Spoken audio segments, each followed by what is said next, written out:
Good morning. এখন অনেক বেলা হয়ে গেছে। আমার আজকে ব্রেকফাস্টের অনেক দেরি হয়ে গেল। সব কাজ টাজ ছেড়ে না সব কিছু করে দেরি হয়ে যায়, তাই আজকে ছোট মিনি চিতই পিঠা বানিয়েছি। বুঝেছ, একদম গরম, ধরতে পারছি না। আর এখানটায় খেজুরের গুড় নিয়েছি। বুঝেছ, খেজুরের গুড় নিয়েছি। এটা দিয়ে একদম লাল চা খাবো, জমিয়ে খাবো, তারপর রান্না বসাবো।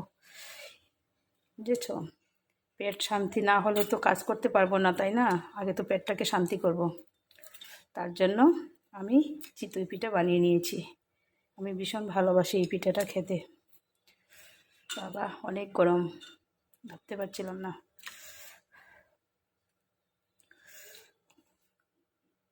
দেখতে যেরকম সুন্দর, তেমন খেতেও ভীষণ ভালো। আর এটা হয়েছে কি জানো, গোবিন্দভোগ চাল আছে না, গোবিন্দভোগ চাল সেন্টের, খুব সেন্ট এটাতে।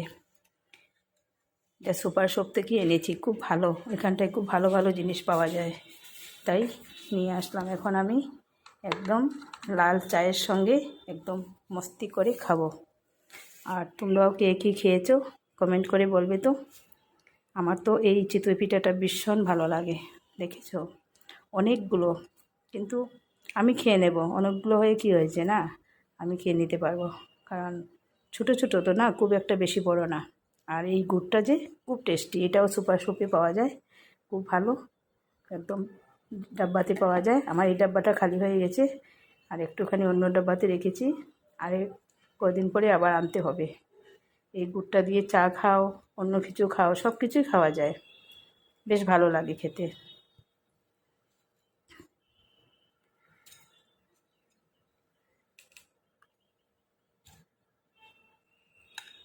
এত গরম, খাওয়া যাবে না, বাবারে বাবা, ধরাই যাচ্ছে না।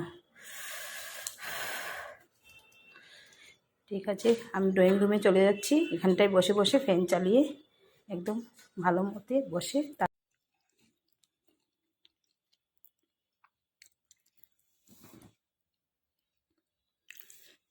খুব টেস্টি,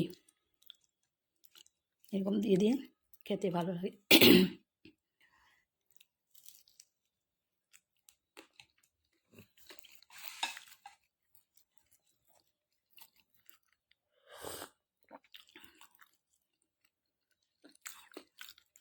চিতই পিঠা দিয়েও, পায়েস দিয়েও ভালো লাগে। পায়েস না, ক্ষীর দিয়ে ভালো লাগে, খুব টেস্ট হয়।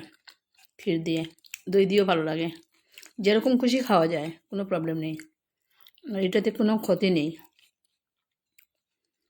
তেল টেল লাগে না, খুব সুবিধা। অনেকে তো তেল টেল পছন্দ করে না, না তেলের পিঠা টিঠা খাওয়া, তার জন্য এই পিঠাটা একদম পারফেক্ট।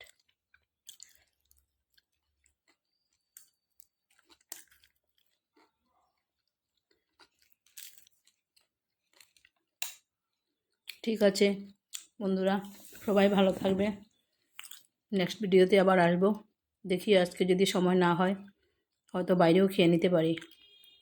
আজকে বাইরেই যাওয়ার ইচ্ছা, ফার্মেসিতে যাব, ওখানটা থেকে আসার সময় বাইরে খেয়ে আসবো।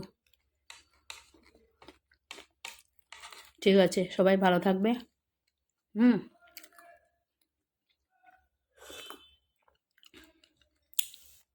বাই।